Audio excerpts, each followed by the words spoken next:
After ko na-check yung mga parts na dapat palitan sa unit ni bossing dahil dalawa po yung tunog sa kanyang unit. Finish ko na rin linisan yung buong parts sa kanyang engine mga bossing. So mag-symbol na po tayo. Pinalitan ko na rin ang dalawang bearing mga boss dahil mayroong galawa pong nangyari. Nilagay ko na sa tamang posisyon yung ating transmission mga bossing at sinalpak ko na mga boss. Ayan. Shoutout nga pala sa iyo bossing. Ito na po yung unit mo. Full video hanggang matapos po at umanda na po yung unit mo at mag-goods na. Ayan, sound check problem. Target lang natin ito mga bossing ay dalawa lang po no. Plus housing at itong ating sigunyal. So na para masina po natin. Kaya kung ikaw bago ka pala nakapanood sa aking video, pag-share at like at follow na. Dahil sure akong marami kang matutunan dito at dagdag idea kung isa kang baguhang mekaniko. After ko na finish isit yung ating buong transmission mga bossing at nilagyan ko na ng oil. Sa pag-ikot ng buong transmission at malambot lang po siyang iikot mga boss at pinainitan ko na yung ating lagayan ng crankshaft. Sa pagsalpak nating sigunyal mga boss, ayan, so napakadali lang. Nalitan ko na rin dalawang side bearing mga boss at sinalpak na yung kay kaksol mga bossing. Sinalpak ko na rin yung spring at racket para dito sa ating neutral line. Nilagay ko na rin yung dalawang dowel mga bossing. Sinalpak na po yung ating isang center case mga boss. Ayan. After ko na sit sa tamang posisyon yung ating center case mga boss, diniin ko na at nilagyan ko ng mga tornilyo. Pas video na po tayo dito mga bossing dahil mahaba po yung video natin dito. Tinikot ko na yung ating sigunyal after natin nahigpitan at ito sa ating counter shaft mga boss at nilagay ko na yung ating bagong timing chain mga bossing. Nilagay ko na mo sa tamang posisyon yung ating stopper sa timing chain mga boss at higpitan ko na at dito sa ating chain head sa bandang itaas mga boss at higpitan ko na rin mga bossing. Nilagyan ka ng oil yung ating crankshaft mga boss dahil dito po yung nagka-problema. May bawas po yun. Ito po yung pinamasin natin mga boss. Ayan, sobrang higpit na po at napakaganda po ng ikot. Sinalpak ko na rin yung ating isang starter gear sa bandang itaas mga boss at mayroon po tayong shafting at phaser at inikot ko na mga boss. Ayan, so napakaganda na po. Sinalpak ko na rin yung ating magneto mga bossing at nilagay po natin sa tamang posisyon. Ayan. At sinalpak ko na rin yung ating washer mga boss. Itong ating nut mga boss. After ko na set yung ating magneto mga boss, sinigpitan ko na. Sinalpak ko na yung ating magneto cover gasket mga bossing. Ilagay ko sa tamang posisyon. At sinalpak ko na rin yung ating magneto cover mga bossing at dinayin ko ng unti. Pas video na po tayo dito. Hinigpitan ko na yung mga tornilyo mga bossing dahil nakabasic lang po ang pagkabit na ito. After ko na set yung ating bandang flywheel mga bossing. So dito na tayo sa ating bandang crankcase mga boss. Sinalpak ko na yung ating kickstarter spring mga boss. After ko na set yung ating spring mga bossing at nilagay ko na rin yung ating dalawang pin dito sa bandang itaas. Sinalpak ko na rin yung ating star and diamond. After ko na set yung ating star and diamond mga bossing. So inisa-isa ko nang isit yung ating buong parts sa ating engine mga bossing. Pas video na po tayo dito dahil mahaba na po yung video natin mga bossing at inigpitan ko na. Try ko nang ginalaw mga boss kung may goods ba yung galawan niya at sinalpak ko na rin yung tornilyo sa ating allen bolt mga bossing. Inigpitan ko na. Sinalpak ko na rin yung ating tin spindle axle mga bossing. Dapat may tama sa posisyon. Ito yung pinaka-importante sa lahat mga boss. After natin ma-finish yung seat yung ating transmission. Pat po ay pumasok po lahat sa patins gear mga boss. After ko na double check yung ating transmission mga boss. Sinalpak ko na rin yung ating dalawang spacer mga boss. Sinalpak ko na rin yung pin sa ating main gear oil pa mga boss. Idiin na natin kaunti. At sinalpak ko na yung ating main gear oil pa mga boss. Ayan, dapat may tama sa posisyon. Sinunod ko na yung ating dowel mga bossing. Bala dalawa po dito banda sa ating wheel pump mga boss. After ko na set yung ating main gear oil pa mga boss at itong ating dowel. Sinalpak ko na ating oil pump assembly mga bossing at itong ating rule strainer. Tinisa-isa ko na rin sinalpak yung ating tatlong tornilyo mga boss at tinigpitan ko na mga boss. Sinalpak ko na rin yung ating oil jet sa ating wheel passage mga boss at ito na. Actually ito nga pala yung ating bagong clutch hub mga boss or clutch housing no. So sinalpak ko na at nasit ko na yung ating bill mga bossing at itong ating clutch housing at inikot ko na. Kinabit ko na din yung ating special nut mga boss at inikot ko ng kunti at ito yung ating primary clutch mga boss. Ayan. Sinalpak ko na rin yung dalawang washer dito sa ating bandang primary mga boss at nilagyan ko ng nut. After ko na set yung ating bagong clutch housing mga boss at itong ating bill sinigpitan ko na isa-isa mga bossing at nilak ko natin. Sinalpak ko na rin yung bearing sa ating bandang clutch housing mga boss. Sinalpak ko na rin yung ating takip sa ating primary clutch mga boss at nilagyan ko ng trilyo at hinigpitan ko na at ito yung pinaka-importante mga bossing itong ating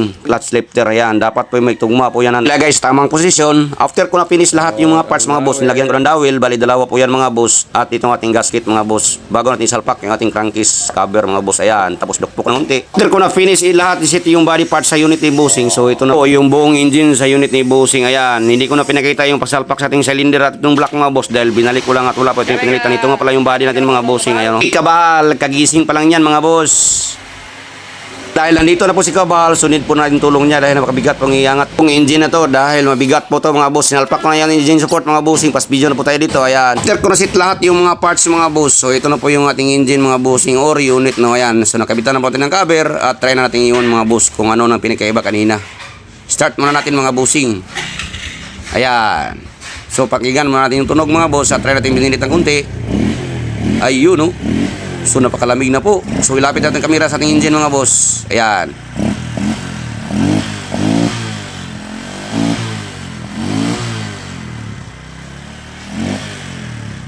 Actually hindi po tayo nagpalit nito ng ring, piston at block at valve seal mga boss dahil bago pa yung block na yung bossing. So at ito yung huli natin yung double check mga boss. Ayan o.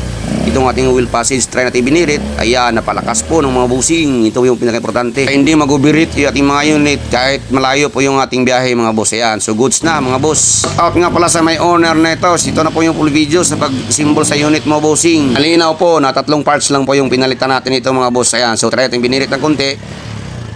So goods na, napakatahimik na po mga busing. Ito nga pala yung parts, ayan, class housing, bearing, tapos meron po tayong crankshaft na pinamasin. Yun lang mga boss, salamat sa panonood.